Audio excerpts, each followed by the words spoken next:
Assalamualaikum warahmatullahi wabarakatuh. Perkenalkan, nama saya Iksan Rizky Aprilianto. NIM saya 2020 SE 017. Program studi saya adalah Ekonomi Syariah. Asal perguruan tinggi saya adalah Institut Teknologi dan Bisnis AS.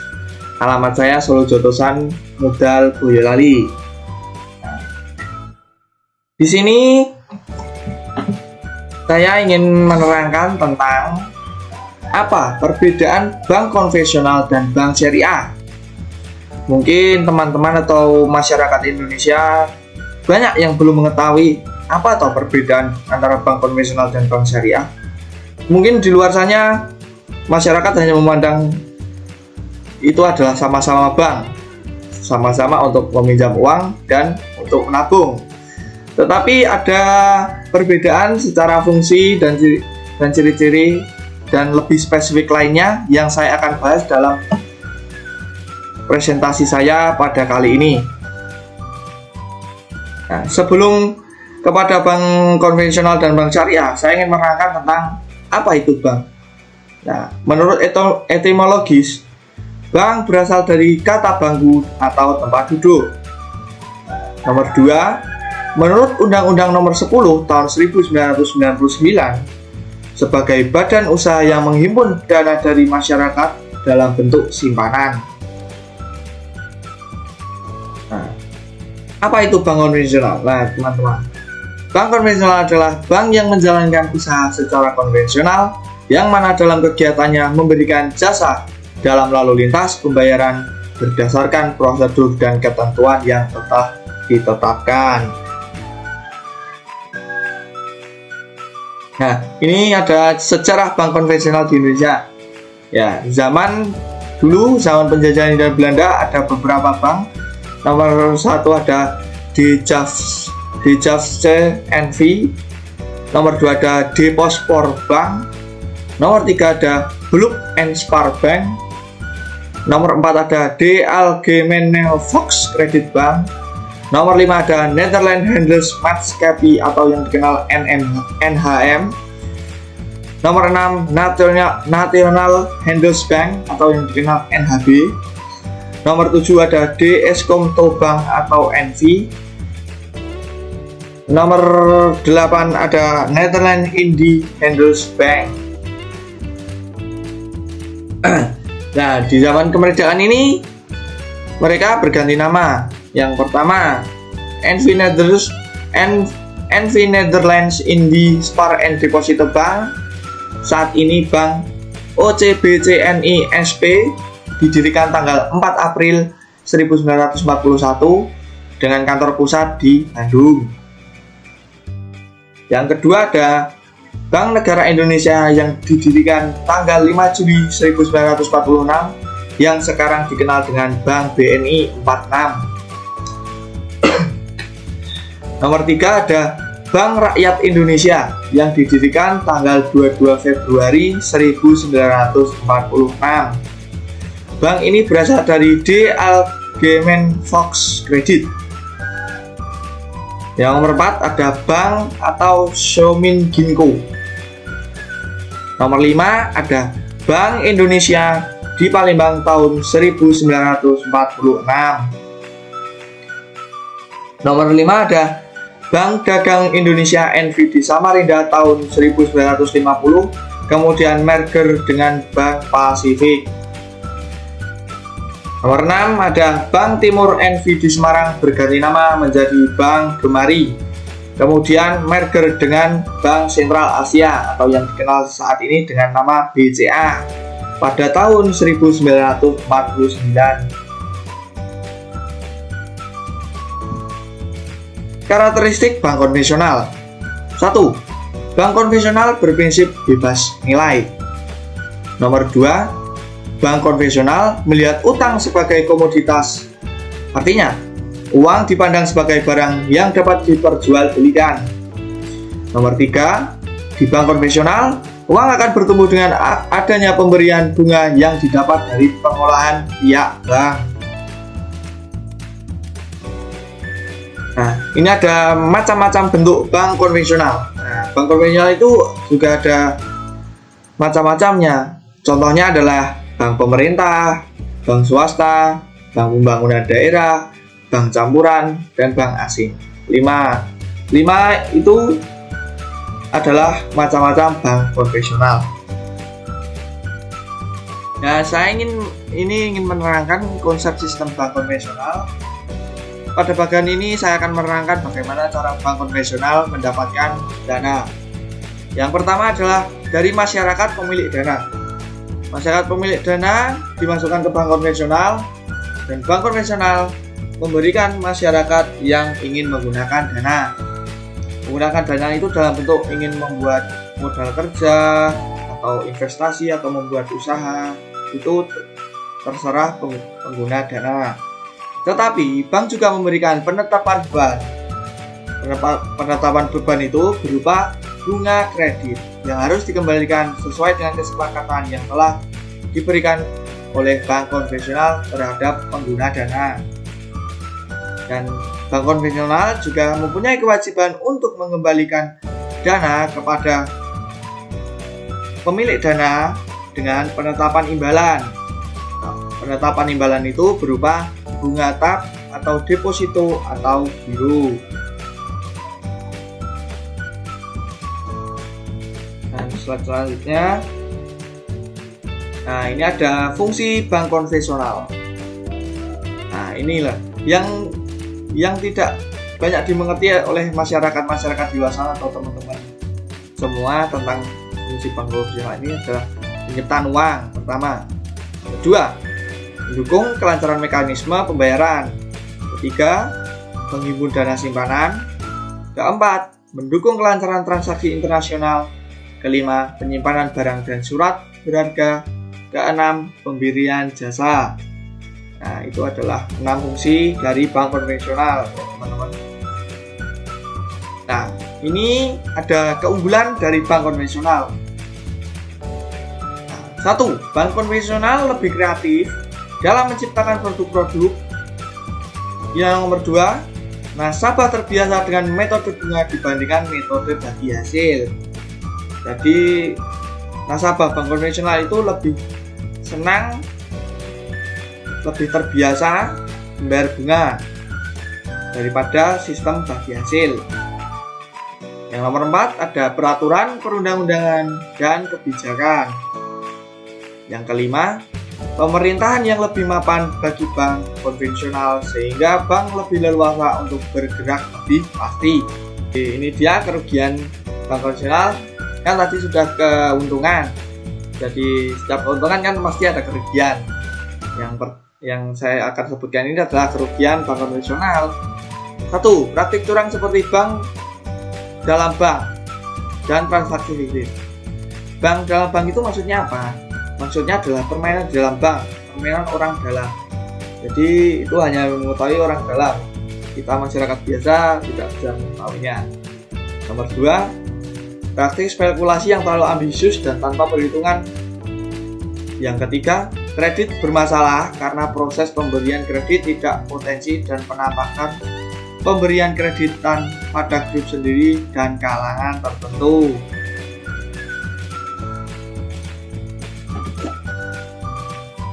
Nah, kita masuki ke bank syariah. Wah, apa ya bank syariah itu? Ya, saya ingin menjelaskan bank syariah ini. Pengertian bank syariah adalah lembaga keuangan yang usaha pokoknya memberikan kredit dan jasa lain dalam lalu lintas pembayaran serta peredaran uang yang beroperasi disesuaikan dengan prinsip-prinsip syariah. Nah, prinsip syariah itu adalah hukum Islam, teman-teman. Apa toh prinsip syariah itu? Prinsip syariah itu adalah aturan perjanjian berdasarkan hukum Islam antara bank dengan pihak lain. Antara lain mudharabah atau bagi hasil. Terus musyarakah atau penyertaan modal. Mudharabah, prinsip jual beli. Ijarah, sewa murni titipan, dan ijarah wa ihtina, pemindahan kepemilikan atas barang yang disewa dari pihak bank oleh pihak lain. Sejarah bank syariah. Nah, saya ingin menjelaskan secara singkat sejarah bank syariah. Pada zaman Nabi Muhammad SAW dan sahabatnya menemukan 3 fungsi. Di zaman Bani Umayyah dan Bani Abbasiyah menemukan fungsi perorangan. Di zaman Eropa atau institusi dengan bunga. Di zaman modern, institusi dengan bagi hasil. Nah, ini adalah karakteristik bank syariah. 1. Beroperasi atas dasar bagi hasil. 2. Kegiatan usaha untuk memperoleh imbalan atas jasa. 4. Tidak menggunakan bunga sebagai alat untuk memperoleh pendapatan. Nah, asas utama dari bank syariah adalah kemitraan, keadilan, transparansi, dan universal. Dan 4, tidak membeda-bedakan secara tegas sektor moneter dan sektor real.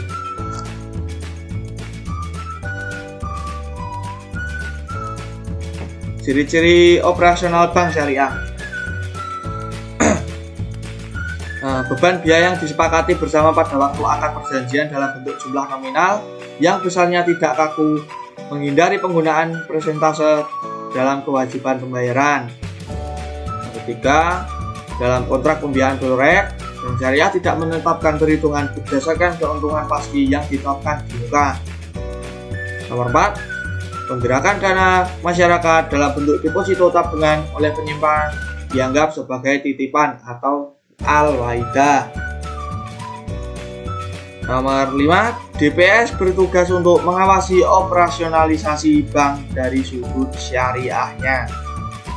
Nomor 6 adalah fungsi kelembagaan. Selain menjembatani antara pihak pemilik dana dengan pemilik membutuhkan dana, juga melaksanakan fungsi amanah. Nah, apa saja toh produk bank syariah? Nah, produk bank syariah ada 1. Penghimpunan dana atau sumber dana. Yang pertama ada al-waidah atau titipan murni.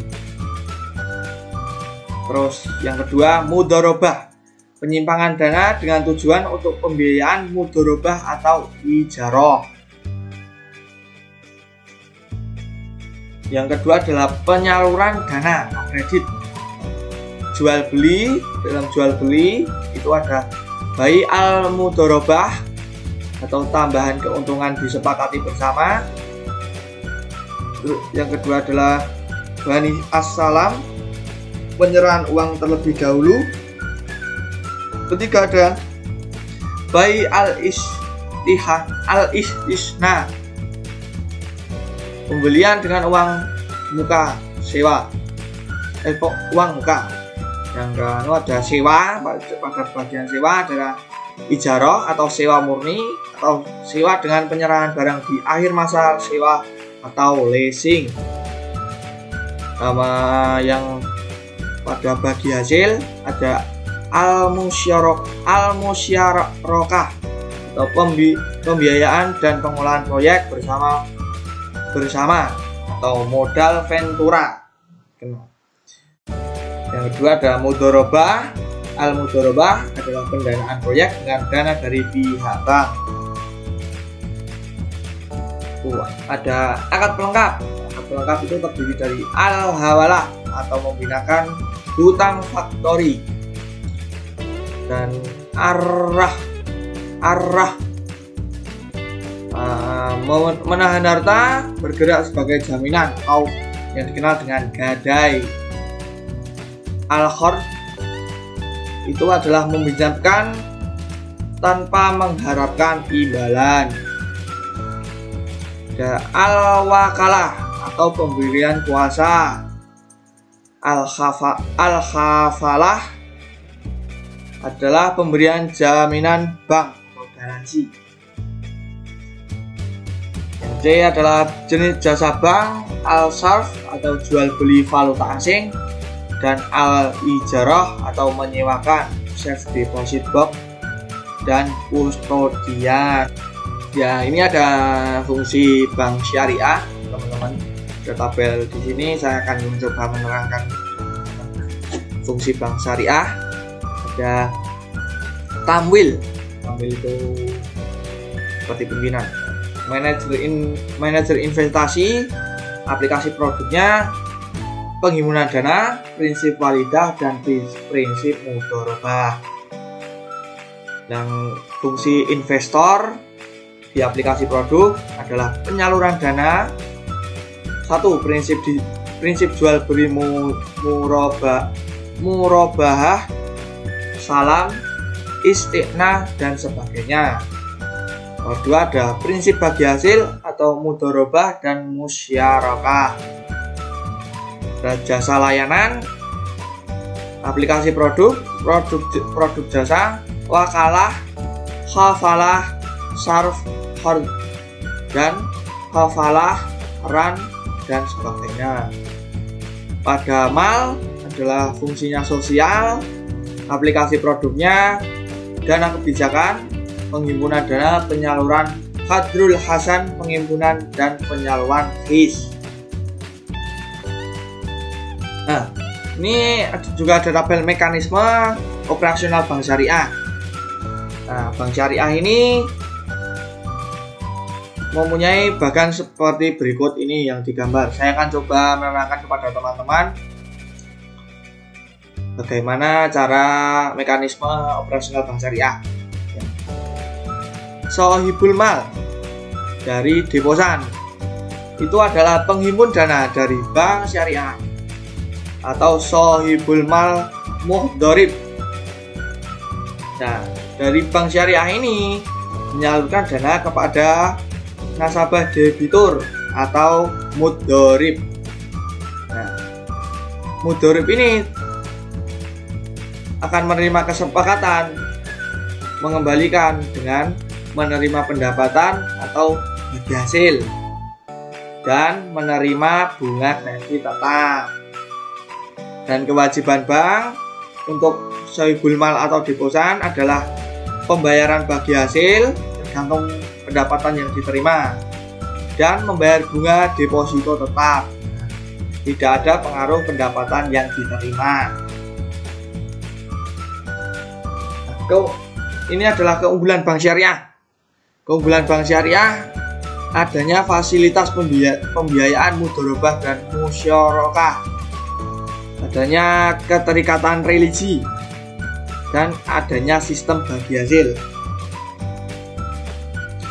Adapun kerugian bank syariah juga adalah bank syariah terlalu berprasangka baik. Terlalu berprasangka baik kepada nasabah. Jadi kerugiannya seperti itu. Ada yang nasabah nanti lari atau gimana, itu harus ada tindakan hukum, Pak. Jadi jangan sampai lari. Dan ada sistem bagi hasil memerlukan perhitungan rumit. Ya, perhitungan rumit itu maksudnya adalah perhitungan yang sesuai dengan syariat Islam, jadi yang tidak ada unsur riba. Nomor 3 adalah karena bank memiliki sistem bagi hasil, maka bank memerlukan tenaga profesional yang andal daripada bank konvensional. Ya, maksudnya adalah lebih andal itu apa, teman-teman? Ya, pegawai bank syariah harus memahami bagaimana cara kerja bank itu dan harus mengetahui tentang pengetahuan Islam. Jadi ibarat ditanya konsumen sudah tahu ini hukumnya begini, itu hukumnya begitu, harus sesuai dengan syariat Islam, dan intinya tidak riba gitu. Nah, ini ada perbedaan bank konvensional dan bank syariah. Yang pertama dari hukum dulu ya. Hukum 1, kalau bank konvensional itu hukum positif yang berlaku di Indonesia atau perdata dan pidana. Jadi, bank konvensional mengikuti semua peraturan Seperti kalau misalnya ada kejahatan, nanti dia akan mengikuti pidana atau perdata yang telah berlaku di Indonesia. Sedangkan bank syariah Islam, syariah Islam berdasarkan Al-Quran dan hadis serta fatwa ulama MUI, dan jadi sesuai dengan Al-Quran dan pedoman-pedoman yang menurut agama Islam.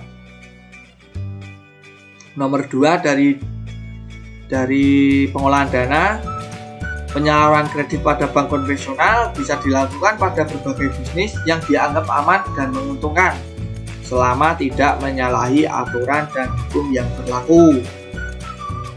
Sedangkan dari bank syariah akan menolak pengajuan kredit yang ditujukan untuk hal-hal yang biasa bisa melanggar hukum Islam atau hanya untuk usaha yang halal.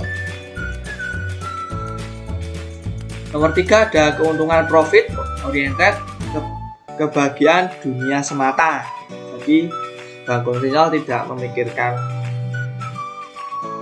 bunga atau riba atau semacamnya, ya, jadi hanya untuk kekayaan dunia semata gitu.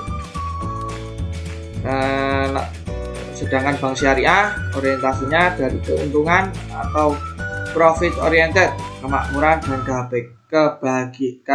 kebahagiaan dunia akhirat. Jadi bank syariah lebih memilih sama-sama untung lah, sama-sama memiliki kesepakatan untung. Beda kalau bank konvensional tadi, ya bank konvensional ya keuntungan, intinya profit, harus untung dan tidak memikirkan hal-hal yang lain, yang penting untung dan mengejar dunia semata. Dan keuntungan, dari segi keuntungan berdasarkan sistem bunga.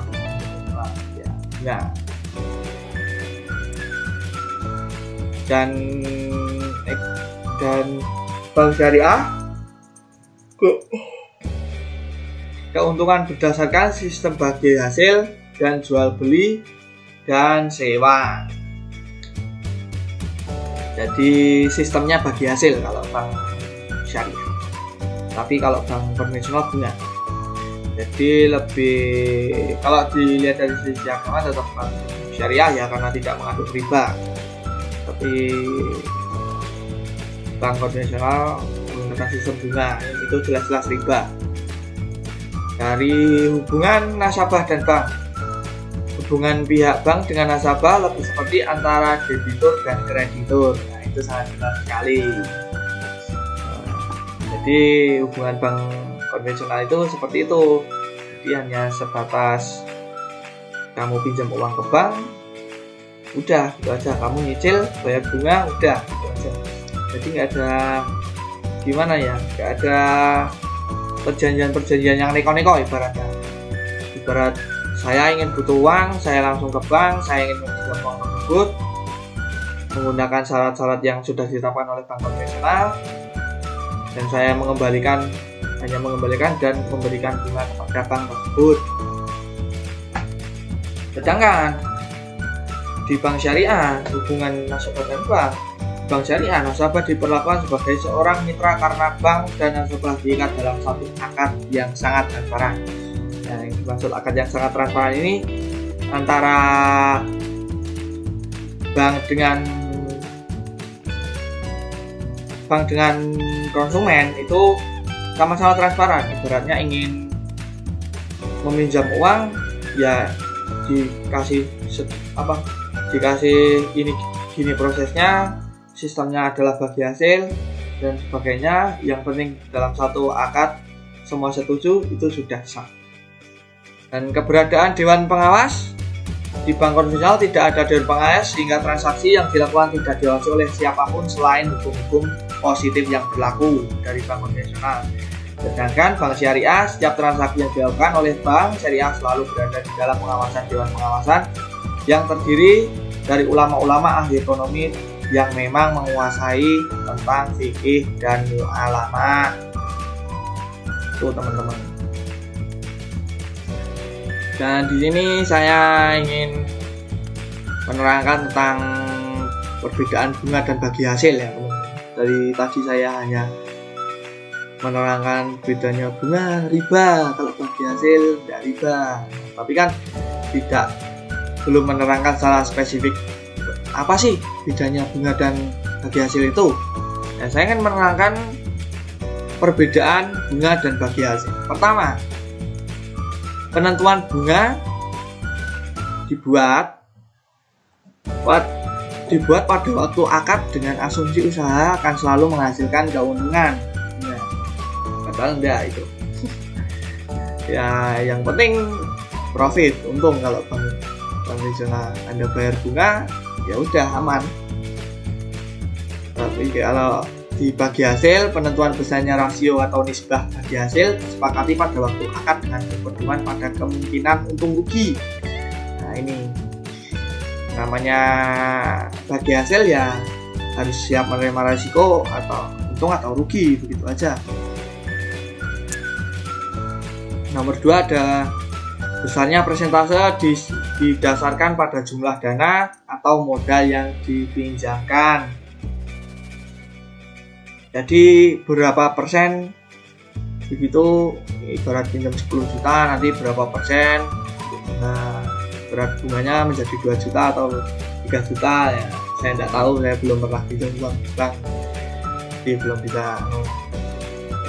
Tapi kalau di bank syariah, misalnya rasio bagi hasil bisa didasarkan pada jumlah keuntungan yang diperoleh. Jadi Anda ibarat pinjam uang ke bank syariah, ingin membuat usaha, lah itu sudah ada kesepakatan tuh, apapun hasilnya itu ada rasio itu dibagi hasil didasarkan pada jumlah keuntungan yang diperoleh tersebut. Dan nomor 3,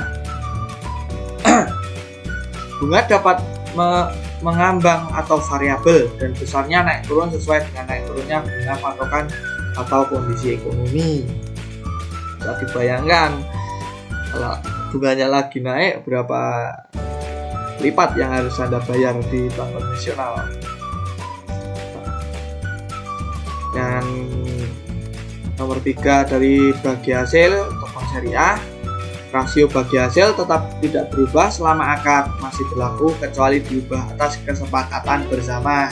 Jadi melakukan akad lagi kalau ada perubahan. Jadi akad pertama, seumpama di pertengahan jalan ada ada ibarat kenaikan rasio keuntungan gitu aja. Nah, itu bisa diubah kembali, akad kembali, perjanjian kembali dengan pihak bank syariah dan para konsumen bank syariah. Itu bisa diakadkan kembali, atau gampangannya adalah perjanjian ulang begitu. Nah, nomor 4 ada pembayaran bunga tetap seperti yang dijanjikan tanpa pertimbangan apakah usaha dijalankan peminjam untung atau rugi.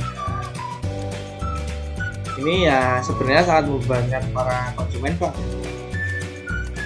Ya kalau pas posisi rugi ya bingung mau bayar pakai apa bunganya, padahal itu jalan terus bunganya. Ibaratnya setiap bulan harus setor mengembalikan uang dan menambahkan bunga. Itu kalau ya bank konvensional tidak ingin tahu apakah Anda itu sedang rugi atau sedang apa. Yang penting adalah membayar bunga tersebut. Sedangkan dari bank syariah adalah bagi hasil, bergantung pada keuntungan usaha yang dijalankan. Bila usaha merugi, kerugian akan ditanggung bersama. Bagaimana? Sampai di sini sudah tahu perbandingan ini sangat jelas ya menurut saya. Bagi hasil ini sangat menguntungkan ya. Maksudnya tidak, ibarat pengusaha itu tidak, resikonya tidak ditanggung sendiri ya. Kecuali seorang pengusaha, misal pengusaha ikan, dia butuh uang, dia ke bank konvensional pinjam 20 juta untuk membuat usahanya itu. Nah, terus Ya sialnya dia malah rugi, ya untung. Nah, sedangkan 20 juta itu harus dibalikan kepada bank beserta bunganya. Nah, itu susahnya di situ, mau pakai uang apa. Sedangkan kalau bank syariah, kalau meminjam di sana, kan di sana sudah terlibat akad dengan bank syariah. Jadi keuntungan atau rugi ditanggung bersama-sama. Jadi ibarat rugi itu akan semua ditanggung bersama-sama kepada bank syariah dan pengguna dana tersebut. Jadi untuk pengusaha tidak begitu mengkhawatirkan, tidak ditanggung sendiri. Dan nomor 5, di jumlah pembayaran bunga tidak meningkat sekalipun keuntungan naik berlipat ganda. Terus di nomor 5 ada jumlah pembagian laba meningkat sesuai dengan peningkatan keuntungan. Ya, sistem bagi hasil sama-sama untung. Yang bank untung, pengusaha juga untung, konsumen pengguna dana itu. 6. Ekstensi bunga diragukan kalau tidak dicekam oleh semua agama. Ya itu jelas ya. Ibarat orang tidak bekerja tapi kok menerima uang. Nah, ibaratnya tidak mengeluarkan setetes pun keringat tetapi dia mendapatkan uang. Sama saja dengan tidak berusaha. Jadi saya punya uang 10 juta, kita pinjamin kamu harus mengambilkan 15 juta, mau tidak mau. Nah, itu kan mendapatkan untung dengan tidak berusaha. Itu maksudnya. Jadi menurut saya ya kurang lah bank konvensional. Sedangkan bagi hasil tidak ada yang meragukan keabsahan bagi hasil. Ya karena gimana tetap sah, karena menurut saya bagi hasil untung sama untung, rugi sama rugi. Jadi semua itu ditanggung bersama dari bank syariah dan bank konsumen, itu ditanggung bersama-sama. Itu. Slide berikutnya. Nah, sekian dari saya. Mohon maaf jika ada kekeliruan dalam pembacaan atau kekeliruan dari saya membawakan materi tersebut. Semua manusia pernah melakukan kesalahan, semua manusia pernah berbuat salah. Saya mohon maaf bila ada kesalahan-kesalahan tersebut. Intinya saya dan teman-teman saling belajar, saling membenarkan. Nanti bisa kok di kolom komentar, nanti di coret-coret atau dikasih komentar yang benar gini, yang benar gini. Ya, saya akan menerima masukan itu. Saya juga berterima kasih. Tanpa belajar kita tidak akan tahu apapun dan tidak pernah tahu ilmu yang di luar sana maksudnya. Ya, sekian dari saya. Mohon maaf bila ada salah-salah kata. Wabillahi taufiq wal hidayah. Wassalamualaikum warahmatullahi wabarakatuh.